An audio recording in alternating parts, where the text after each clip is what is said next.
Greetings, family. This is Will from Shirekoni. Welcome back to part 2 of the video on MPC Essentials, where we are using an existing drum kit and an existing drum sequence to create a song in the MPC software. We're using a drum kit from the expansion pack called Chilled Trap, and we're using this for our inspiration and our concept to move forward in building a song. There are a couple of things that I forgot to mention on the last video.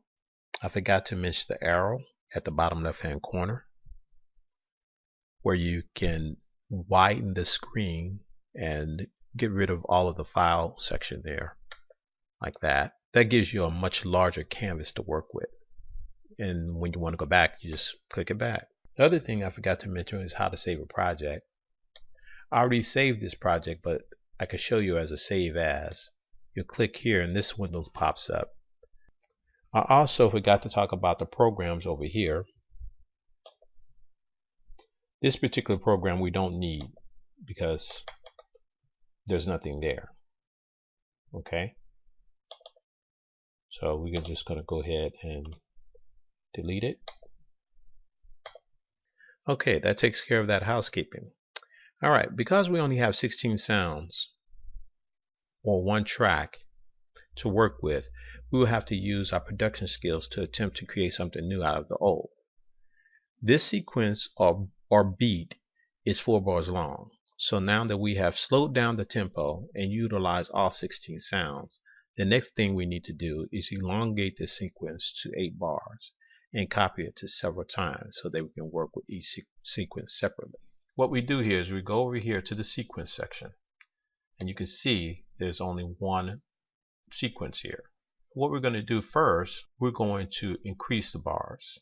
So we're going to highlight this, right click it, and we're going to double the length. So now we have 8 bars instead of 4, and that we're going to actually duplicate. We're going to right click and we're going to copy. And it's going to copy into over contents of sequence number 2. So now we have 2 sequences, 1 and 2. What I'm going to do is I'm going to go ahead offline and I'm going to copy all of these into about 8 or 9 different copies. That way we can set up our song. Okay, I've copied several sequences. Now we have 8. Now what we want to do is rename them. I'm going to call the first one intro. Double click right onto it, right into it, and press enter.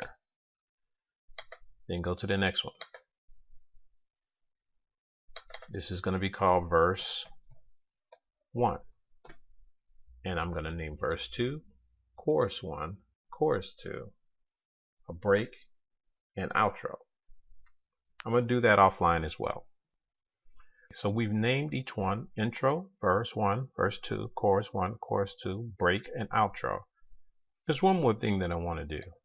The break is not going to be 8 bars. So we can do the same thing just in reverse. Instead of doubling the time, we're going to half it down to 4 and then half it again down to 2.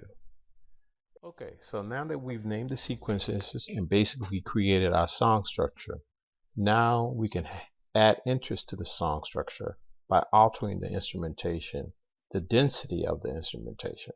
In other words, we can take out some instruments, solo them, mute them, and therefore we change the density because this particular song is right now is very, very dense. So we want to bring it down so that maybe the intro doesn't have so many instruments, the verse has more instruments, the chorus has even more.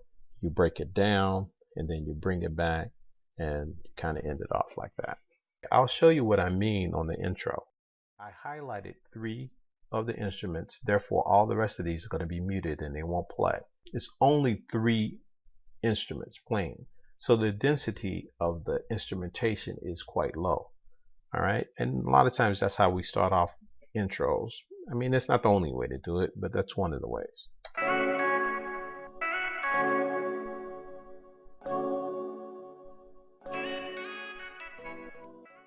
Okay, another thing I'm going to do is I'm going to take out almost all of these instruments except for something at some of the drums at the very end.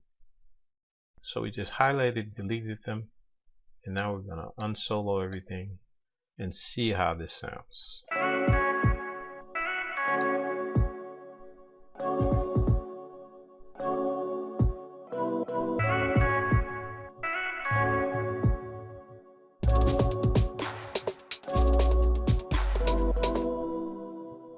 And you can actually stagger these out a little bit more if you wanted to, but I'm going to leave it like that for now. And I'm going to save it so I don't lose it. Okay, I'm back. I've not only copied the sequences, but I've actually deleted some of the sounds and decreased the density, changed the instrumentation to a certain degree. But we left all the instruments intact. We just maybe didn't use them, or maybe used them more, whatever, in order to kind of give the song interest. And I'm going to show you a couple of things. I'm just going to play a little bit for you. I'm going to play the intro and a little bit of the verse.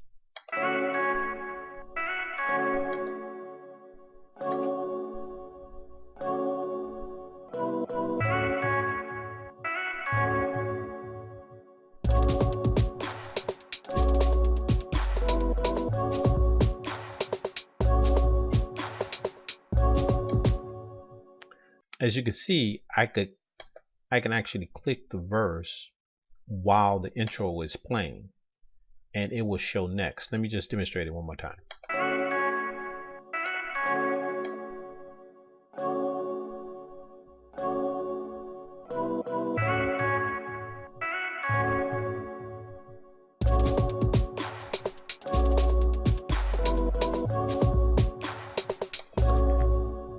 That way you can see how your sequences sound, together when you string them together from the intro to the verse. How when you cut out certain instruments and delete them, you can see how it sounds before you decide that you want to go with it, because you can always click undo to go back and change things. And once you're really set with what you have, you can save it. Another thing that you can do is you could save a project as.